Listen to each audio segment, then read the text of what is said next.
Hello बच्चों, good morning, good afternoon, good evening सभी को। आज हम लोग पढ़ेंगे क्लास 10th का चैप्टर 1 वास्तविक संख्याएं रियल नंबर्स। इसके बारे में जानेंगे होता क्या है। चैप्टर 1 है क्लास 10th का। तो सबसे पहले वास्तविक संख्या के बारे में बता दें कि वास्तविक संख्या होता क्या है। तो वास्तविक संख्या होता है परिमेय संख्या और अपरिमेय संख्या, अपरिमेय संख्या संख्याओं के समूह को वास्तविक संख्या कहते हैं। वास्तविक संख्या कहते हैं। परिमेय संख्याएं और अपरिमेय संख्या के समूह को वास्तविक संख्या कहते हैं। तो परिमेय संख्या और अपरिमेय संख्या क्या होता है, ये भी जान जाते हैं कि परिमेय संख्या और अपरिमेय संख्या क्या होता है। तो यहाँ लिखे है परिमेय संख्या और अपरिमेय संख्या। तो परिमेय संख्या क्या होता है, तो परिमेय संख्या डिफिनेशन ये कहता है कि P/Q के रूप में P/Q के रूप में लिखा जाता है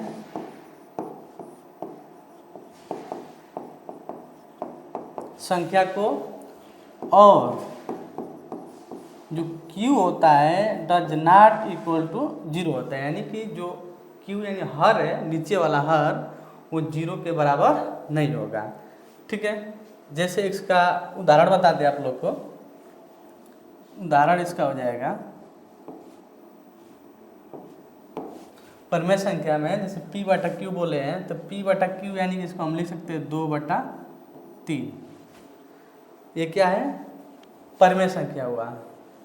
ये भी लिख सकते हैं, 0 भी लिख सकते हैं। 0 भी परिमेय संख्या है क्योंकि इसको 0/1 लिख सकते हैं, ये भी परिमेय संख्या हुआ। फिर 22/7 ये भी लिख सकते हैं, 22/7 ये भी परिमेय संख्या हुआ। जिसको भी P/Q के रूप में लिख दे या अंक ऐसे सीधा लिख दे तो नीचे हर में हम 1 लिख सकते हैं, तो ये भी क्या हुआ, परिमेय संख्या हुआ। और अपरिमेय संख्या क्या होता है, अपरिमेय संख्या होता है कि जिसको P/Q के रूप में ना लिखा जाए, जिसको P/Q के रूप में न लिखा जाए,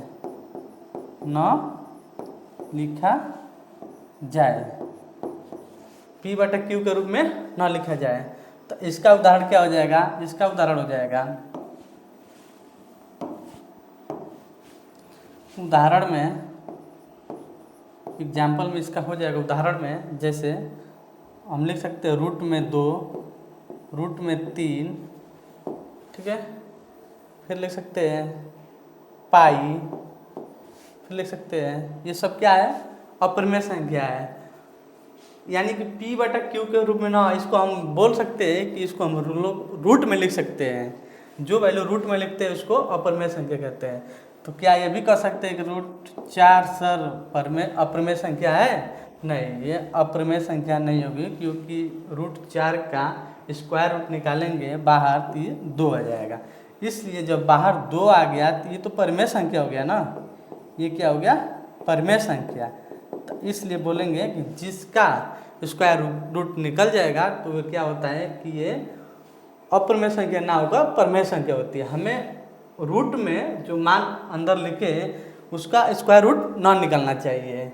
और वैल्यू और दे सकता है इसमें, जैसे 1.35 ऐसे करके दे रहा है, लमसम ऐसे बढ़ता जा रहा है। चेंज मान यहाँ आगे एकदम चेंज 100 इन्फिनिटी यहाँ तक गया है, कटेगा नहीं, तो आगे कुछ ना कुछ मान चेंज हुई, इसको भी बोलेंगे अपरिमेय संख्या की कैटेगरी में रखा गया है। तो ये रहा वास्तविक संख्या के परिचय। क्या होता है वास्तविक संख्या, तो परिमेय संख्या और अपरिमेय संख्याओं के समूह को वास्तविक संख्या कहते हैं। परिमेय संख्या बता दिए, परिमेय संख्या रेशनल नंबर यानी P/Q के रूप में लिखा जाता है और Q ना 0 हो, जैसे P/2/3 लिख दिए। जीरो लिख दिए, 0/1 लिख सकते हैं, इसलिए परिमेय संख्या हो गया। 22/7, 5, ये सब क्या है? परिमेय संख्या है। और अप्रमेय संख्या में बोले हैं जिसको p/q के रूप में ना लिखा जाए, p/q के रूप में इसको नहीं लिखा जाएगा। रूट में लिख सकते हैं, √2, √3, √4 नहीं होगा, ये परिमेय संख्या हो जाएगा, बताया है। ठीक है, अब समझते हैं इसमें प्राकृतिक संख्या के बारे में जान जाए कि प्राकृतिक संख्या क्या होती है। प्राकृतिक संख्या के बारे में, तो प्राकृतिक संख्या होती है जो गिनती वाली संख्या होती है, 1, 2, 3 ऐसे जाओ इन्फिनिटी तक गए, 3, 4, 5 इन्फिनिटी 100, तो इसको प्राकृतिक संख्या नेचुरल नंबर बोलेंगे। और पूर्ण संख्या क्या होता है? इसको होल नंबर बोलते हैं इंग्लिश में। तो होल नंबर यानी ये क्या होता है कि 0 से चालू होता है, 0 से चालू होगा, 1, 2, 3, 4 ऐसे 100 इन्फिनिटी तक जाएगा, अनंत तक जाएगा, तो ये पूर्ण संख्या हुआ। पूर्ण संख्या को याद करने के लिए इसमें देखिए 0 लगा है, 0 से स्टार्ट होती है पूर्ण संख्या। यहाँ भी अगर याद करेंगे तो देखिए यहाँ पर भी 0 दिख रहा होगा आप लोग को, तो ऐसे याद करें 0, 1 स्टार्ट, 0, 1 से इस तरह से ना बोलेंगे, याद करेंगे तो। पूर्णांक संख्या में क्या होता है कि इंटेजर्स नंबर में क्या होता है कि इसमें संख्या निगेटिव और पॉजिटिव दोनों आती है। जैसे हम लिख सकते हैं -2 ऐसे करके, -1 ऐसे, 0, 1, 2, 3 100 इसमें निगेटिव पॉजिटिव सब इंक्लूड रहता है, सब सम्मिलित होता है, इसको पूर्णांक संख्या बोलेंगे। अप्रमेय संख्या बता दिए हैं। अब समझते हैं इसके थोड़े कैसा सवाल आगे इसमें पूछ रहा है, कैसा बन रहा है सवाल। तो इसमें चैप्टर 1 में अभाज्य गुणनखंड विधि द्वारा लॉसा और मौसा निकालने की बात कहा गया है। तो हम लोग समझेंगे गुणनखंड होता क्या है। तो आप लोग पढ़ेंगे, गुणनखंड नहीं पढ़ेंगे तो लॉसा पढ़े होंगे, एलसीएम पढ़े होंगे, एलसीएम कैसे निकालते हैं। तो सबसे पहले हम बता रहे हैं गुणनखंड के बारे में। अगर कोई पूछ रहा है कि गुणनखंड बताइए होता क्या है, तो आप लॉसा पढ़े हैं तो क्या होता है कि जैसे मान लीजिए हम यहाँ लिख दिए, एग्जाम्पल में 120 लिख दिए 120, हम बोले कि इसका गुणनखंड के रूप में इसे व्यक्त करो। 120 को गुणनखंड के रूप में व्यक्त करो।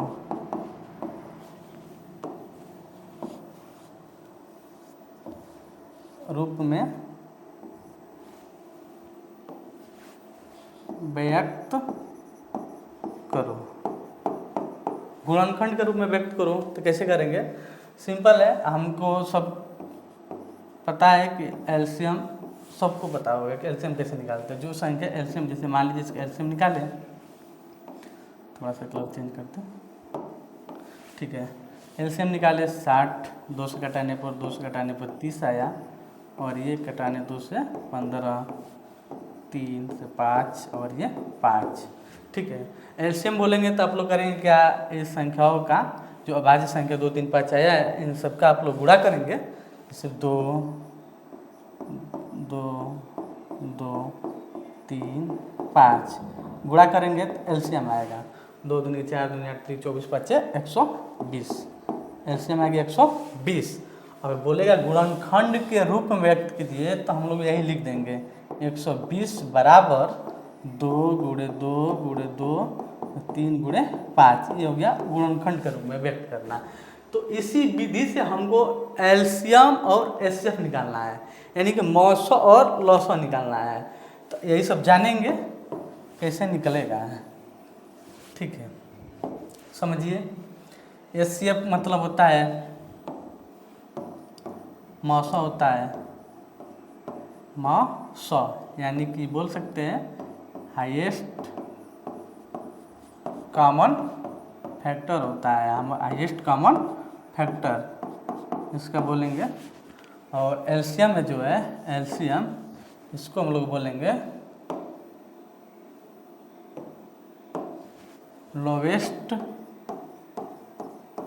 कॉमन फैक्टर बोलेंगे। लोवेस्ट कॉमन फैक्टर यानी कि लॉसा बोल सकते हैं, लॉसा लघुत्तम समापवर्तक होता है, महत्तम समापवर्तक होता है। तो इस तरह से निकालेंगे। तो हमको एचसीएफ और एलसीएम निकालना है, किस विधि से? तो गुणनखंड विधि से निकालना है। संख्या दिया है 96 और 404, तो निकालेंगे ऐसे ही। जैसे हम लिखेंगे, सबसे पहले ये 96 यहाँ लिख दिए, और 404 यहाँ पर लिख दिए, ये संख्या लिख दिए। तो इसको सबसे पहले गुणनखंड के रूप में व्यक्त करना है, गुणनखंड विधि से। तो सबसे पहले गुणनखंड इसका बनाएंगे, कैसे बनेगा, तो सबसे पहले क्या करेंगे कि इसका हम लोग एलसीएम निकालेंगे।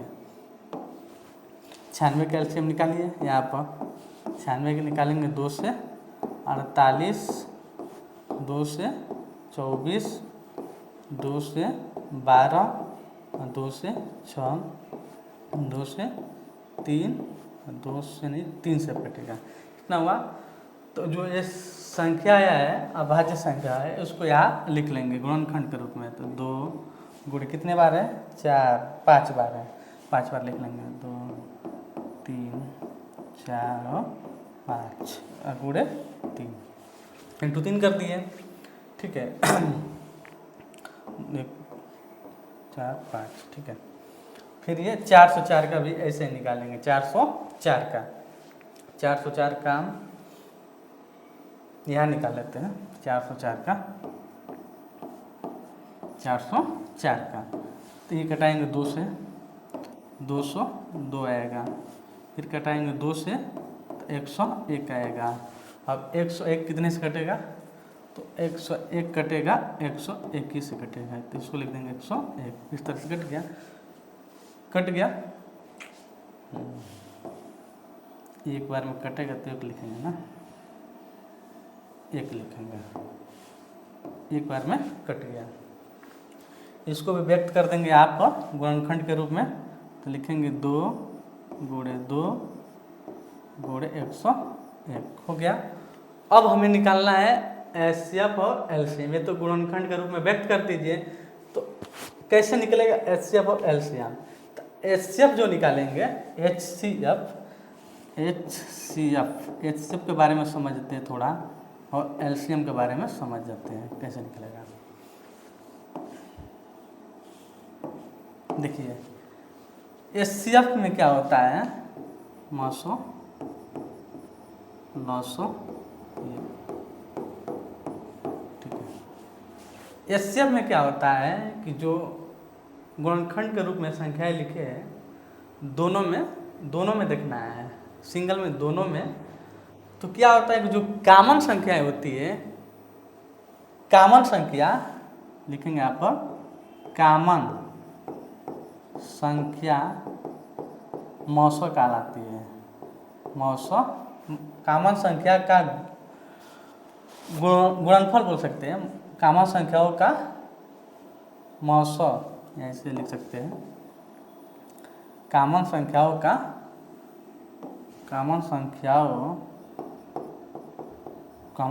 को गुणा कर देने पर एचसीएफ प्राप्त होता है। एचसीएफ प्राप्त होता है, इस तरह से हो गया। एलसीएम में क्या होता है कि अभाज्य संख्याएं, जो अभाज्य संख्याएं होता है कि अधिकतम संख्याओं का गुणा किया जाता है। अधिकतम संख्या का गुणा किया जाता है, अधिकतम संख्याओं का गुणा किया जाता है। एक भी नंबर छूटना नहीं चाहिए, ये भी लिख सकते हैं, एक भी, या ऐसे लिख सकते हैं, सभी संख्या सम्मिलित हो, अच्छा रहेगा ये लिखने पर, कि सभी संख्याएं सम्मिलित रहना चाहिए। सभी संख्याएं सम्मिलित रहनी चाहिए एलसीएम में, ये लिखे। अब इसी के माध्यम से एचसीएफ और एलसीएम निकालते हैं। तो लिखिए कॉमन संख्याओं को गुणा कर देने पर एचसीएफ प्राप्त होता है। तो दोनों में अब खोजेंगे कि कॉमन इसमें से कौन कौन संख्या आ रही है। तो आइए कॉमन देखते हैं। कॉमन, तो कॉमन का मतलब कि दोनों में, इसमें भी संख्या रहनी चाहिए, ठीक है। तो कॉमन इसे देखिए, एक कॉमन ये है,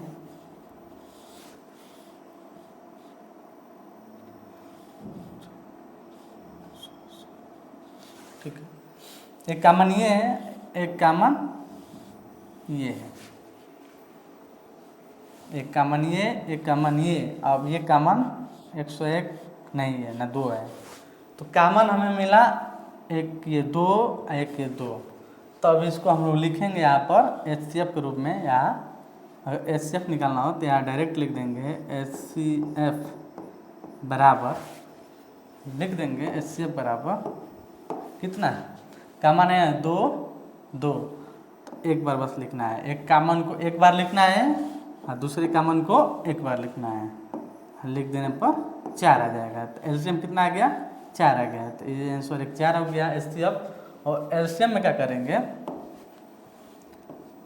एलसीएम में अब एलसीएम निकालना हो तो एलसीएम में क्या बताया है, अधिकतम संख्याओं का गुणा किया जाता है। अधिकतम संख्याओं लिखे, अधिकतम घात तो लिखना चाहिए, अधिकतम संख्या का घात, घात यहाँ लिखना चाहिए, छूट गया है, यहाँ सही कर लो। अधिकतम घात वाली संख्या, घात, अधिकतम घात यानी पावर वाली अधिकतम घात संख्याओं का गुणा किया जाता है। ठीक है, तो अधिकतम घात देखा जाए इसमें अब, तो देखिए 2 कितनी बार आया है, 1 2 3 4 5 बार आया है। तो इसको हम लोग ये भी लिख सकते हैं, 2 का पावर 5 लिख सकते हैं। अधिकतम बार जो आए उसी को लिखना है एलसीएम में। अब इसको नेगलेक्ट कर देंगे, 2 का पावर 2 को हटा देंगे, तो एलसीएम में 2 का पावर कितना आ जाएगा, 5 हो जाएगा। अब क्या बचा, 3 101, क्योंकि इसमें लिखा है सभी संख्याएं सम्मिलित रहनी चाहिए। तो 2 तो ले लिए, 2 ले लिए तो 3 भी तो लेंगे, 3 लेने के बाद एक ये 101 लेंगे, ये भी तो लेंगे। अब सबका इसका भी गुणा करेंगे एलसीएम में, तो इसका गुणा करेंगे तो 2 का पावर 5 है, 2 को 5 बार गुणा करेंगे, 2 दूनी 4, 4 दूनी 8, 16, 16 दूनी 32। अब 32 तो 96, 96 गुणे 101 कितना आएगा, 96 गुणे 101 आएगा 96, 96 कितना आएगा 96, 96। इस तरह से एलसीएम निकालेंगे और एचसीएफ निकालेंगे गुणनखंड विधि द्वारा। ठीक है, समझ में आया होगा। अब आगे देखते हैं सवाल। अब ये क्वेश्चन सेकंड करेंगे, अभाज्य गुणनखंड विधि से 6, 72 और 120 और ऐसे एलसीएम ज्ञात करना है। ठीक है, इसको भी देख लेते हैं। लिखा है 6, 72 और 120 का, इसका भी गुणनखंड विधि द्वारा एचसीएफ एलसीएम निकालना है। ठीक है, 6 को क्या लिख सकते हैं, एलसीएम निकालेंगे तो 2 गुणे 3 बनेगा, बनेगा। तो इसको हटाते हैं, कलर थोड़ा चेंज करें,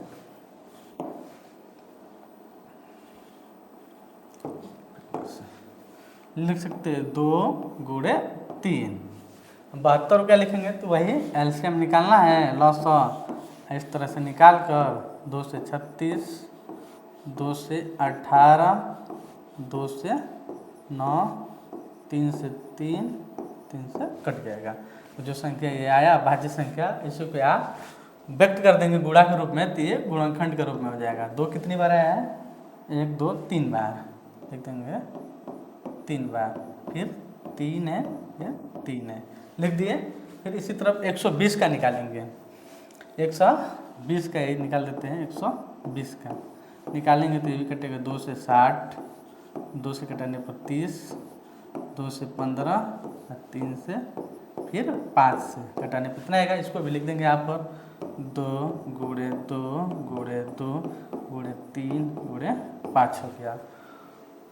बताए एचसीएफ और एलसीएम के लिए क्या करना है, तो बोले एचसीएफ के लिए क्या करना है, HCF क्या बोले हैं, कॉमन खोजना है। HCF हाईएस्ट कॉमन फैक्टर में क्या करना है, कॉमन खोजना है। तीनों में 3 संख्या दिया है इस बार, तो तीनों में देखना है कॉमन क्या आ रही है।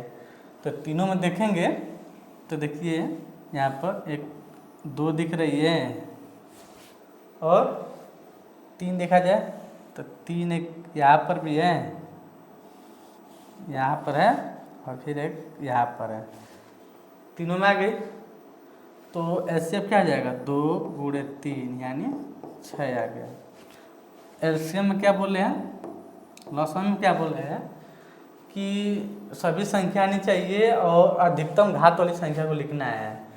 अगर सभी संख्या में जैसे 2 है, इससे अधिकतम घात वाली संख्या क्या है? 2 पावर 3, 2 पावर 3, तो दोनों में से कोई एक लिख सकते हैं, तो 3 बार इसी को लिख देंगे। लिखने के बाद फिर 3 को देखेंगे तो 3 अधिकतम बार यहाँ पर आया है 2 बार, तो इसको लिख लेंगे 2 बार। फिर संख्या एक 5 है, 5 को भी लिखेंगे क्योंकि सभी संख्या आना चाहिए। लिख दिए, सभी संख्या आ गई, 2 भी आ गया, 3 भी आ गया, 5 भी आ गया, अधिकतम घात वाली संख्या लिख दिए। अब इसका गुणा करेंगे, 2 2 दूनी 4, 2 8, 8 24, 24 3 72, 5 360 आ गया ये एलसीएम। एचसीएफ और एलसीएम आप लोग आया होगा समझ में। फिर अब देखते हैं नेक्स्ट स्लाइड पर, सूत्र पर सवाल इसमें बनता है चैप्टर 1 में एचसीएफ और एलसीएम का। तो इसमें सूत्र क्या है? पहली संख्या गुणे दूसरी संख्या बराबर मौसौ गुणे लौसौ, यह होता है सूत्र। इस पर सवाल क्या बनता है? जैसे एलसीएम दिया है 96, ये कामा है 404 बराबर 96 96। ये कहना चाहता है कि ये संख्या फर्स्ट हो गई, ये फर्स्ट संख्या और ये सेकेंड संख्या, सेकेंड नंबर हो गया, यानी फर्स्ट और सेकेंड। पहली संख्या और दूसरी संख्या हो गया, इसका लौसा भी दिया है, हमें मौसा पूछ रहा है, ठीक है, ऐसे पूछ रहा है। तो सूत्र पर रखेंगे तो पहली संख्या कितना है 96 और दूसरी संख्या 404, तो इसको हम लोग लिख सकते हैं, यहाँ बता देते हैं, लिख देंगे। इसी को, इस सूत्र का यूज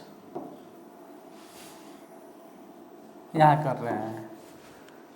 तो पहली संख्या 96, तो यहाँ लिख देंगे 96 गुणे दूसरी संख्या 404 है, तो लिखेंगे 404 हो गया बराबर मौसौ। मौसौ यही तो निकालना है, क्वेश्चन मार्क यही तो निकालना है, तो मौसौ जब वो लिखेंगे मौसौ। एलसीएम यानी लौसौ दिया है कितना, एलसीएम निकाल कर बताया है 96 96, तो यहाँ लिख देंगे 96 96। आगे समझ में इतना हो गया, ठीक है। अब देखिए मौसौ निकालना है, ठीक है, तो मौसौ निकाल लेंगे, ये संख्या को इसी तरह उतारेंगे 96 गुणे 404 बराबर मौसौ निकालना है, मौसौ के यही लिख देंगे, और जो संख्या इसके साथ में यानी गुणा के रूप में है उसको हम लोग डिवाइड के रूप में ले जाते हैं, यानी भाग कर देते हैं उसी संख्या से। तो 96 से भाग करेंगे तो ये कटेगा 101 बार में, 101 बार में, फिर ये 101 से ये 404 4 बार में कटेगा। तो इस तरह से जो मौसौ आएगा हमारा, मौसौ कितना आ जाएगा 4 आ जाएगा, ये आंसर हो गया, ठीक है। आप लोग समझ में आया होगा, धन्यवाद।